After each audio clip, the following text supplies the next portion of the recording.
I've got a bit of Resistance from the 70s with me. I'm with Resistance 77. Hello. Hello. Hello. Good to meet you. And you. Hello. Hello there, I'm Kieran, the glamorous one. Oh, yeah, of course he is. I'm Oddie anyway. I'm the one that forgets everything. You're the one who forgets everything. He's the glamorous one. I'll say that before he does.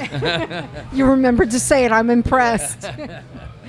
And you guys have been around for quite some time now. Exactly how long is it? My math's not very good. First gig was 1980, so 38 years. Yeah, 38 years now. Yeah. And how have you seen the punk scene change in the last 38 years? It's got older. Yeah.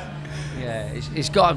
I think there's a bit of a resurgence at the minute myself. I think it dipped for a while, yes. And we dipped as a band for a while. We had a couple of few years where we didn't really have a gig, and then we sort of got introduced back to the Wasted, which is now Rebellion Festivals in 2000, and we've sort of gone on from strength to strength while being involved in that. So thanks to Darren and Jenny for putting up with us.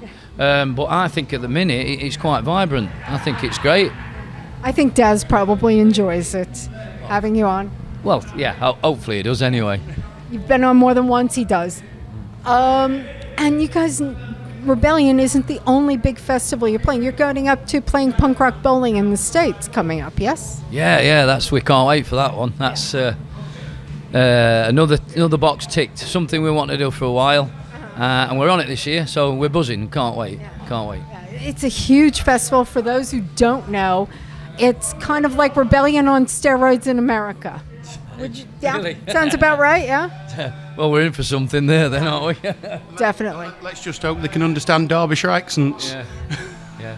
Don't go by me. I understand accents fairly well. So. Hey, all right, and hey up me duck. They'll get used to that, I'm sure. Yes, you may have to carry little translation things with you and say, yep, exactly. When you say hey up, just have hello there, and you know. Hi. Yeah. We've played in we did a Wasted in Stone Pony years ago, and we have done an East Coast tour before, so we are familiar with America. But this has been one we wanted to do for a long while, and we're really pleased we're on it. So I'm excited for you because it's a big thing to be on that festival. Yeah. And your style of music is very sing-along. It's very audience participation. Do you think that that's going to happen with an American audience at that size of a venue? Well, that's what we're aiming to do. We've only got a small set length, so we've actually been talking today what songs we're going to put in it. And we need to get something to get that audience singing along and get the participation. And so we're hoping that we're going to put the right set to win them over, and so we achieve that. Yeah. We've got 6 songs to probably 6 or 7 songs to be able to try and do it, and it's out of so many that we've got. Yeah. I mean, you guys have a lot of albums out. That's a small number to choose. Yeah. Has it been difficult trying to choose which songs you're going to play? It's difficult trying to choose what somebody else might like. We know what the British audiences know, but when we played in America previously, it was a lot younger audience that came to watch us, but they were familiar with the very early stuff. So it's hard to try and cater it, you know. I mean, there will be probably 50% of the older stuff in the set anyway. We know we're going to have to put some of the Thoroughbred Men album in, but we want to get across our new songs, the new album, which has been hailed as the best one since Thoroughbred Men, so we need to get at least the title track of that album in. So we've had a few discussions already which way we're going to go with that one. How you're going to weave them in and kind of go from one that's really strong into a new one so that people will accept it right away. Yeah, that's 100% right, yeah. And over the years, what would you say your favorite album is, or your favorite song? Good question. Good. Too hard for me, that one. I've got to say, one of the songs that people like most, and one song that stuck in my mind when we recorded it was Chelsea Girl, of the old stuff. And I like the title track of the new album. No Escape, Plug.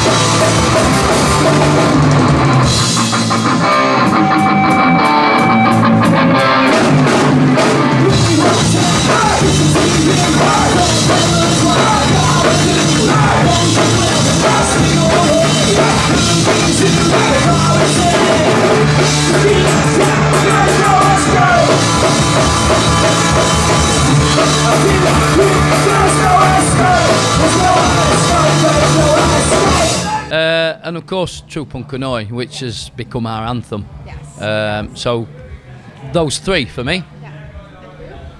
I don't really know. I still love playing Nuclear Attack, which is off Thoroughbred Men.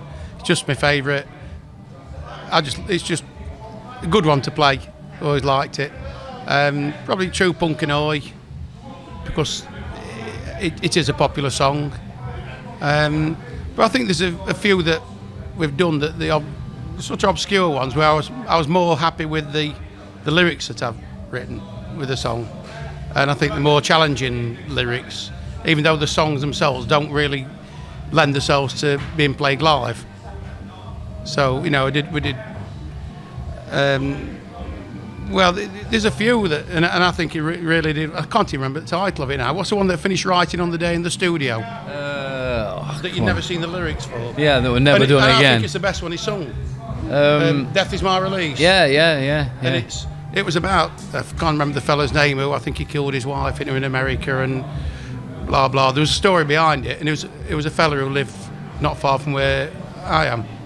Well, I mean, they say not far, you know, sort of 20 miles or 30 miles.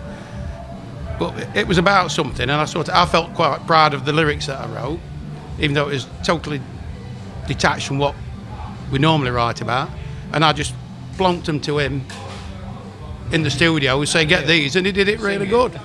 The ones that we've done for 25 years, he cocks up, but the ones that he hasn't seen the lyrics for at all, he did it brilliant. It's one of those weird musician things that just happens sometimes. And that's definitely your favorite then. It has some meaning to you beyond the usual. It's not that I'd say that they were my favourite song, but they're the ones I'm probably quite proud of because they were a bit different and they were just a bit harder to do, sort of thing, you know. And it's but yeah, probably. I mean, I don't tend to listen to a lot of our stuff, but when I do put it on, I think, oh yeah, that's not bad, that's not bad, that's not bad, that's not bad. So there's not many songs I've actually fallen out with, you know. There's not many. It's not a bad thing because a lot of bands, oh God, we've got to play this one again. Everybody loves it, but I don't want to play it. Yeah. You don't seem to have too much of that. No, not really. I think, you know, the set does tend to pick itself, and we do try and vary it to suit us, sort of thing. We don't try and, well, I've never written songs to cater for a punk audience or a oi audience or whoever. I've started off trying to write an out-and-out punk song, and by the time we've developed it, it's turned into something different.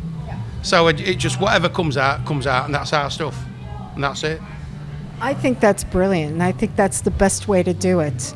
To just take it, and whatever comes out, and you love it, and that's what you go with. Yeah. And that seems to have worked for you as well, because so many people love your music and really get into the whole sound that you guys produce. Yeah, I think we're lucky, really. I mean, we might pick a subject to write about, ish. Well, I do if I try and do it. But we're lucky. I was speaking to your colleague earlier on, and I was saying that we are sort of lucky because we've got quite a good punk audience and quite a good oi audience. So it works great for us because we're catering for two parts of our scene and hopefully bringing it together as well. Exactly. So there's no sort of hardcore punk. You know, I like when I go to a gig, I like to see 4 or 5 different genres of punk. Yeah. So we're all together. Yes. And we're proud of the fact that we can attract both punk and oi audience. So, you know, and it, I don't know how it happened, but it's happened, and we're really pleased that it has happened, you know, and because people are so into the divisions. Oh, I only like punk, or I only like hardcore, or I only like oi. And across those divisions and appeal to a wider audience is an accomplishment. So it's a good thing. We actually get quite a few what you could say ordinary people, you know, not really into punk or anything like that, but they sort of quite like what we do. But your music just speaks to them for whatever reason, and that is a brilliant thing, that you've got that broad appeal.